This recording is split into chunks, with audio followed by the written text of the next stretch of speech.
the design, it doesn't matter in so many instances. It just doesn't matter. The aesthetic is secondary to function.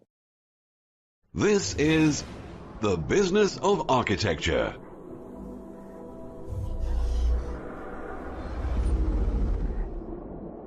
Helping architects conquer the world. And here's your host, Enoch Sears. Hey, this is Enoch, and welcome back to The Business of Architecture, the show for solo architects, where each week I bring you an interview exploring how you can leverage your skills as an architect to make more money so you can forget about paying the bills and focus on creating great architecture. Today's show is the second part of my interview with Ben Miller. Ben is co-founder of the crowdsourcing platform for real estate development, Fundrise.com. During the past 15 years, Ben has acquired, developed, and financed more than $500 million worth of property as managing partner of Westmill Capital Partners and president of Western Development Corporation. In this show, we continue talking about Ben's perspective of what makes an architect great to work with and how Ben's company is empowering residents to take back their neighborhoods by investing in their own communities. So here's the show.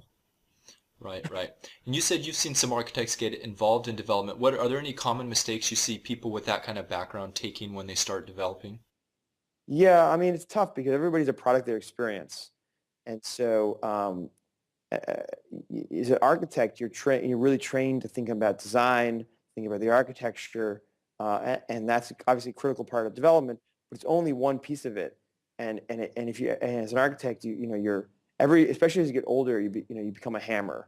And you're trained to be an architectural hammer, but a lot of times that's really not the problem. A lot of times it's about leasability. Can you lease a space? You have to be a great salesperson if you're going to try to lease a space, and design, especially when you're doing new development. It may be no design. You're just selling the dream, and so a typical mistake architects make is overspend on design. And I get it. I get why, you see a great design and you feel like that's why the product succeeded. And it's definitely the case in some times, but other times it's one piece of it, and it's just sort of like, it's almost like you would want, if you're an architect, is try to figure out, maybe if your first project, how to basically make architecture not matter your spend on it. Just try to like handicap yourself. If you're a boxer and you always lead with the left, tie the left hand behind your back and try to work on your right, because your right arm's weak. And if your left arm's strong, everybody knows your left arm's strong, people will know what you're going to do, and it's going to basically be a disadvantage. Yeah, exactly. Well, that's a good point. So let's move over to talk a little bit about Fundrise now and what Fundrise is. And before we jump into that, I want to ask you too also, in terms of working with architects, you've worked with architects. Could you give any advice to architects out there who want to do work for developers? What are some architects that you've worked with that you see, man, this guy's got his stuff together. It's a pleasure working from him. Let me get inside your head so we can understand how to approach people like yourself and want to partner up with you. Yeah, I mean, there are great architects. I've had some great architects. Oh my God. What do they do that's great? They listen. They really listen. I mean, it's tough because a lot of developers don't listen either. And so it's hard when you're telling them that something's not going to work, the design's not going to work, or the construction's not going to work because it's not, and they're not listening.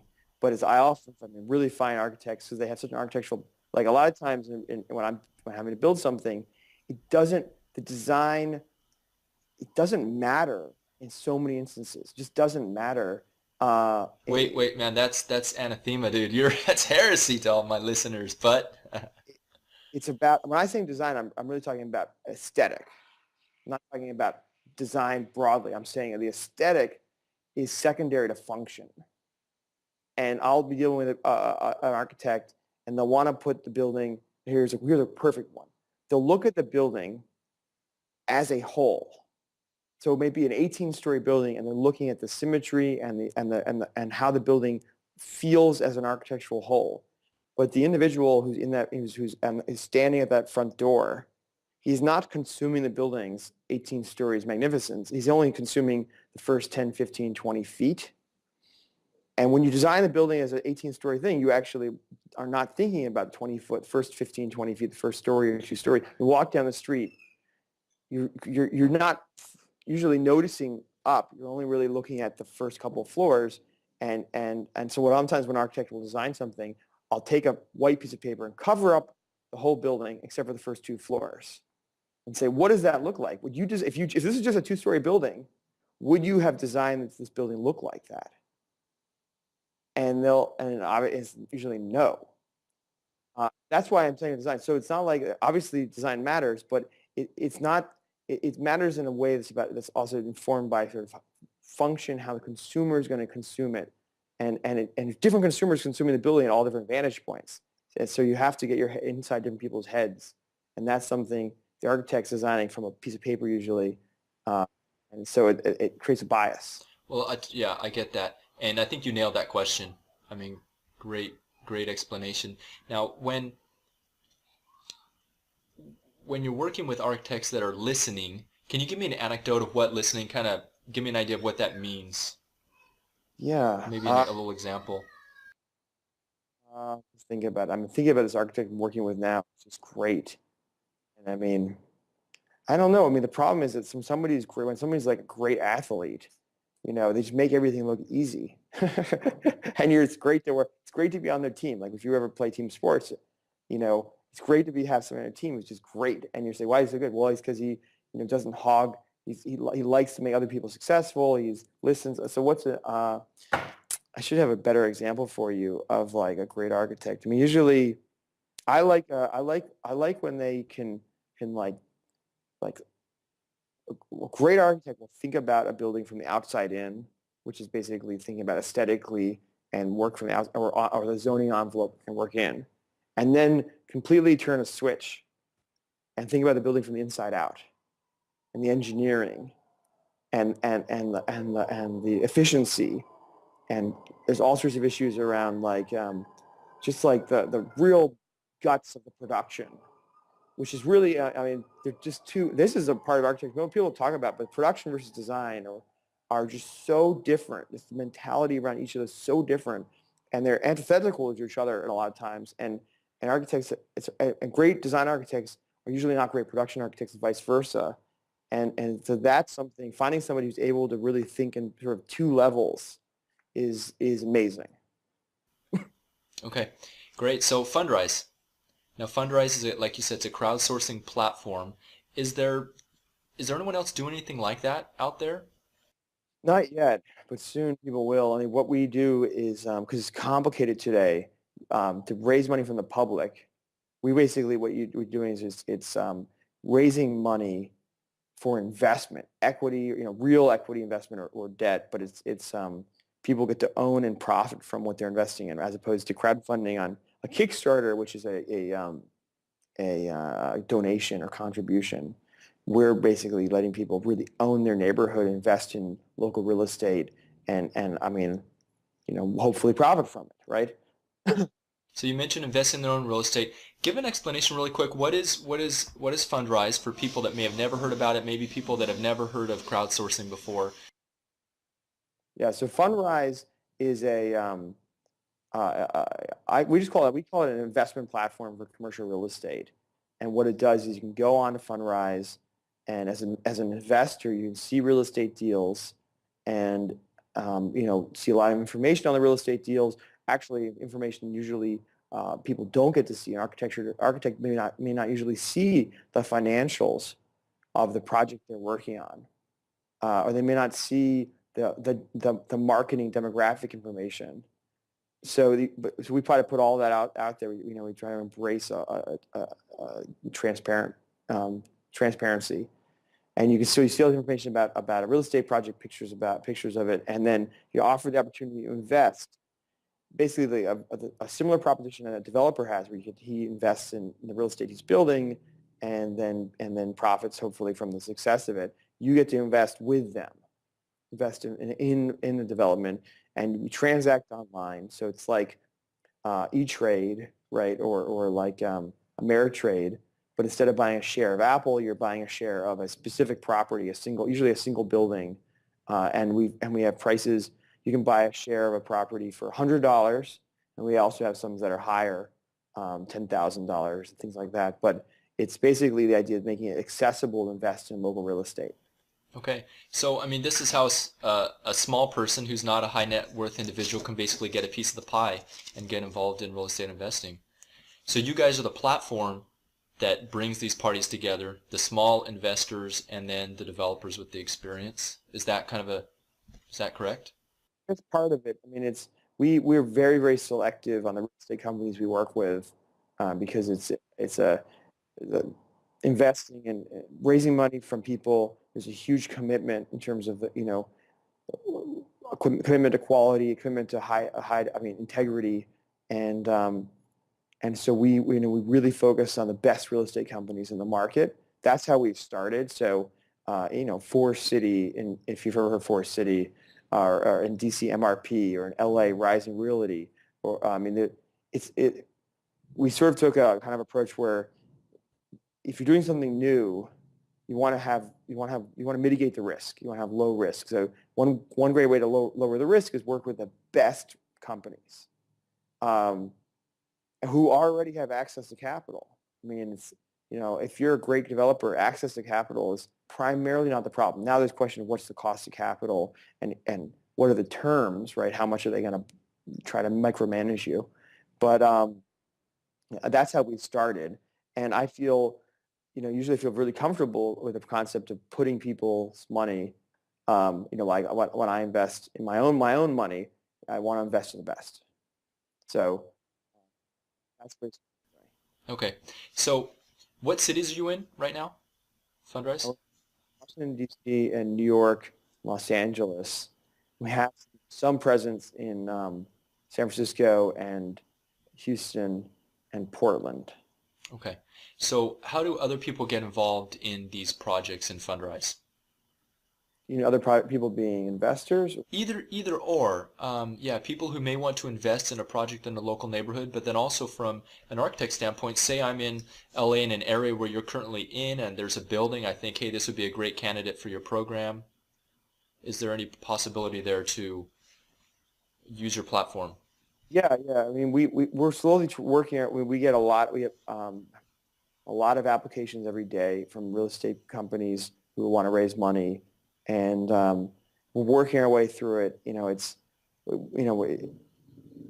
have a bias towards experience and reputation. Every developer I've ever worked with, I've been able to get a first degree of separation, a first degree introduction or underwriting of him, because real estate, which is an industry filled with difficult characters, let's say, you really can't know about somebody unless you've gotten a true social introduction where somebody you've worked with that person is telling you how it is to work with them and invest with them. But there's a lot of people interested in raising money this way. We're working with actually more and more with governments who want to basically encourage community development, community investment. If you are a real estate company and you have incredible reputation, incredible track record, that's the kind of company we really want to work with. And if you're somebody who wants to be involved in the process, we want to have you involved, but we're working our way through how to do that, because we can't. You want to avoid failure, and that means you have to take lower risk in the beginning. Yeah. So tell me, just really like a Reader's Digest version, how a typical project would happen. And from what we talked about before, it sounds like you make a connection with the developer finds the project. Kind of give me the step-by-step, if you can, Underwrite the developer. There's a substantial underwriting of the developer, substantial underwriting of the project. Usually that thing gets, the developer essentially comes onto our platform, starts basically to sort of prepare his network and our network for investing in it. And then, we put the project online with all the information we talked about, and they transact. And then we manage this investor management platform like E-Trade. E-Trade has lots of investors, right? You're managing they call it investor relations, IR, through technology. So we have thousands of people managed through our platform. because a real estate company is not going to want to have thousands of investors unless it's easier actually than having one, which it has been because it's technology based. So, our sort of our underwriting and our partnership with real estate companies, it's really similar to how a private equity fund would work. I mean, it's underwriting, it's relationships, it's prudence, and there are really tremendous architect developers out there. I mean, it's Sure. Hey, we lost audio. Ben, can you hear me? No, I can hear you again. Yeah. yeah. So what I'm saying is that when you find an architect developer, they are building a product that's not very common in the market. Sure. Yeah, great architect developer is building a product that institutional capital usually doesn't like to fund. Yeah. Okay. So let me just rephrase and make sure I understand the process here. So you'll go visit these developers. So say you fly into LA. You have your network of people ahead of time selected you're going to meet with. You pitch them on what you're doing with Fundrise, and then will they, once they have the idea in their head, what's the next step? Do they go out and look for properties that fit within your model? Do they then approach you? I guess from that point forward, I'm not sure how the process works. Yeah. I mean, we work together in trying to find properties that fit. Okay. So it's, it's really similar. I mean, any investment. I mean, the fact that we're raising it from everybody rather than only from a few people, that's in some ways, that just means we have to be more on it. So yeah, but I mean, the way you source and underwrite and basically acquire real estate, that's not different. Right. So then the developers in the local markets are the ones who are identifying this process, or they do it with you to identify the potential projects. And then we're really focused on the person, on the partner. If you find a great partner, then you just back the hilt. Yeah. Because this kind of capital we're raising and providing is a much better form of capital than exists in the normal real estate environment. And tell me why. For us people that don't know about it. Raised capital in real estate. There's two kinds of debt. Two kinds of investment. Putting aside debt is different. Banks are their own animal. But basically, to buy a property, 50 to 75% of it from a lender, and then 50 to 25% of it from equity. Usually more than that.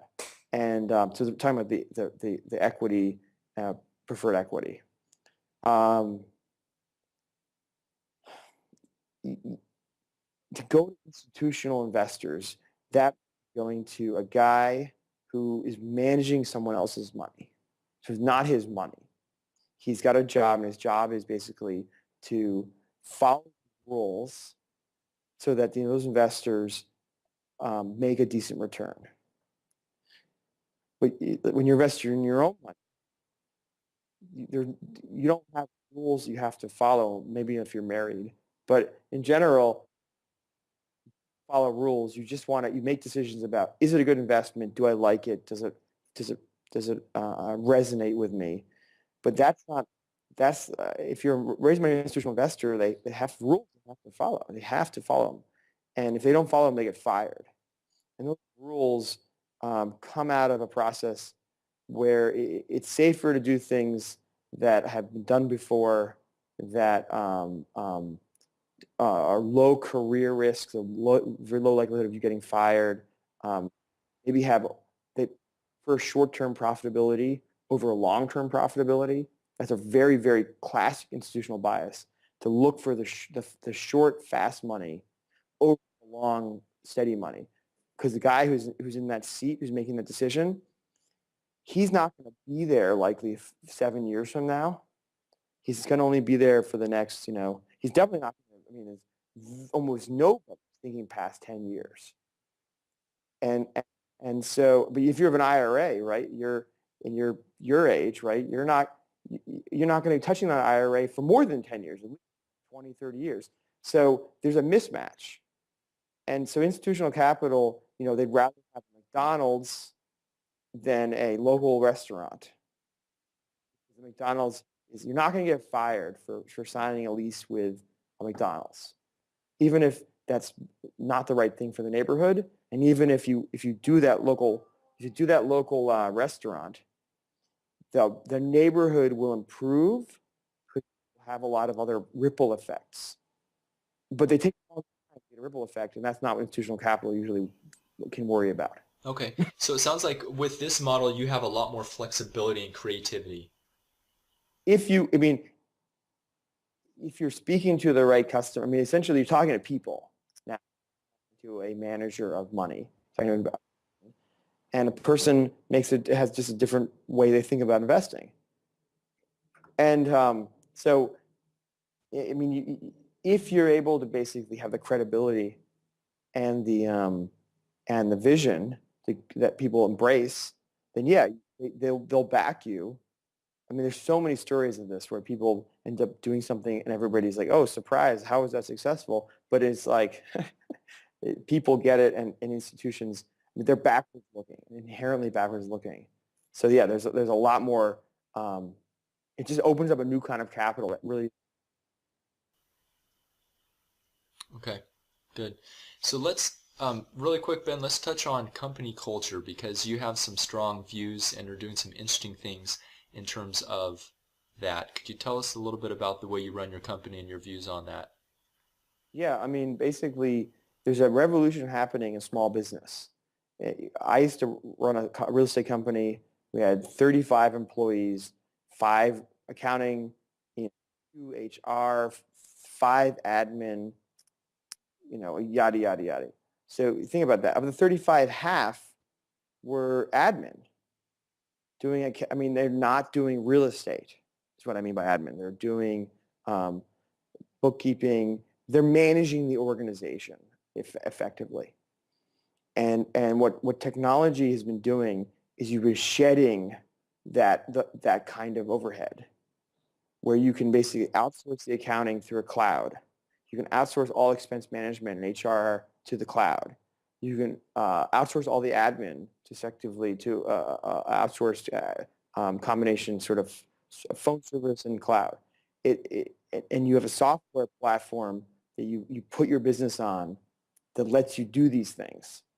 And now I have a 10 or whatever. There's 10, 11 of us, and we do 10 times the business we were doing before, because basically we don't have the overhead, and we're technology enabled. So we have every person. Okay, when you say the software platform, is it a specific software platform that you're using? Give me an example of what are some of the software platforms out there. My favorite expense management one is called Expense Cloud. It's on your phone. It's tied to your credit card. It's tied to your accounting software. Your expenses are all done very quickly through a web portal, and you never have any paper. Never. The key or the enemy of productivity is paper. If you stay digital, you can have perfect audit bills, and incredible efficiency. Second, you have stacks of paper, stacks of files. It breaks the system. So Expense Cloud is a great one. Bill.com, if anybody's ever Bill.com, that's an accounting bill paying software. Credible. We use Ruby. If you've heard of Ruby for admin, and it's Fancy Hands for another admin software outsource company. So there's been a revolution in small business in the last few years. It didn't exist 10 years ago. It's only happened in the last 3 years, accelerated in the last 18 months, and it's going to have this incredible effect on and productivity gain for small business. Excellent. So these are things that architecture firms who want to be more profitable and be more nimble, they could apply it in their business also? Yeah, it's tough. How many accounting departments are going to eliminate themselves? Are you Are you going to do that? Running the accounting company, no, accounting department? No. How many HR departments are going to eliminate themselves? Not going to happen. How many? I mean, so the problem is it's very difficult for existing companies with existing organizations to do this. Only happened. It was really an accident that we started a company at this time, and we ended up not needing all that overhead because of the technology. But it's hard to reverse engineer into this. Fascinating, fascinating. And so, just on a bigger picture, what do you see? Where do you see the world going with this change? Yeah, I mean, I'm not an architect, so I mean, I'm a developer, I'm a financier, and now a technologist. But I think there's an incredible opportunity in architecture. I can see it. Well, I'm not enough of an expert to know how to apply it. But crowdsourcing architecture, opening it up, driving bottom-up approach. Architecture is such a top-down business. It's really comedic that you'll have like these big name architects doing these big ideas, but in reality, tons of staff doing the actual architecture, drawing the plans, and it's very top down, very hierarchical, and if you look at other sectors, that kind of structure broke down, failed, or at least got competed out of business by sort of bottom up approaches, and architecture is ripe because this information, and as it becomes more and more digital, as it becomes 3D, it's ripe for destruction, which is scary for architecture industry because you can start doing things abroad. You can start doing things with artificial intelligence and I mean, if you go really far out, but and you can do things with 3D modeling. Check out Floored, Floored, Floored. Insane what they're doing. So if I'm an architect, I would be thinking of how these new technologies and sort of cultures are changing the industry and just basically go out and be one of the early adopters of them. It's a 3D rendering software company, but it basically, eliminates the interior designer. I mean, they send a machine into a building, into a room, and it goes around the room like a Roomba, scans everything, and for like hundreds of dollars rather than hundreds of thousands of dollars, can 3D render anything you want. Do you want it to be a restaurant? Do you want it to be an office space? Do you want to have this design? Do you want to have that design? It basically completely changes the interior design process. Building everything, if you're going to do interior design, you have somebody, they actually go out and draw stuff, which, the reality is, think of the 100,000 people drawing things in the world. Are they really drawing substantially different things? No, there's 80% of it's the same. And that's where software can really be disruptive. Okay, and I know just from the architecture industry, we've felt pressure on that. We felt pressure from our jobs as technicians being under fire because it can be done so more efficiently now. So is that sort of what you're talking about when you say this stuff is being outsourced? It sounds like we need to start moving, being thought leaders and more creative. Yeah, you're saying outsourced. I'm saying crowdsourced. This thing is what is thinking about like having an expert in India do it, and there's a lot of problems with that model. You don't really usually get the quality, but crowdsourcing is different. Crowdsourcing when a 22-year-old architect or 25-year-old architect has somebody says, look, would you do this architecture for basically free? And let's say a design architect. And a 25-year-old architect does a design for free for me as a developer and does a better design because it's more avant-garde, because he's younger and he's more in the cultural zeitgeist, and or maybe I put it out there and 100 young people do it and collaborate online and produce this insane architecture, which then I have to take to production house to actually concretize. But it's a crowd. Can the crowd come up with better designs than a single sort of more senior architect? That's the architect right now would say, no, that's a crazy idea. Not going to happen. And I'm telling you, that's exactly wrong. It has happening in every sector, and architecture is not going to be the exception. All right, that's a wrap for today, the end of our interview with Ben Miller, founder of Fundrise.com. Listen in next week as we're joined by Evan Troxel, Cormac Phelan, and Neil Pan of the Archespeak podcast as they give us a glimpse underneath the architectural kimono and tell us what architecture is really about. Well, that puts the lid on another show about the business of architecture. I really hope that you got something out of this show that can help you have more success and profit in the world of architecture. And if you want to join the discussion about this episode, you can find it on the podcast page on businessofarchitecture.com. And while you're there, feel free to share the show using the social media share links. If you sign up for the Business of Architecture Insider List, I'll send you other resources like the Architect Marketing Guide and information on how to use web tools to get more visibility for your firm and your work.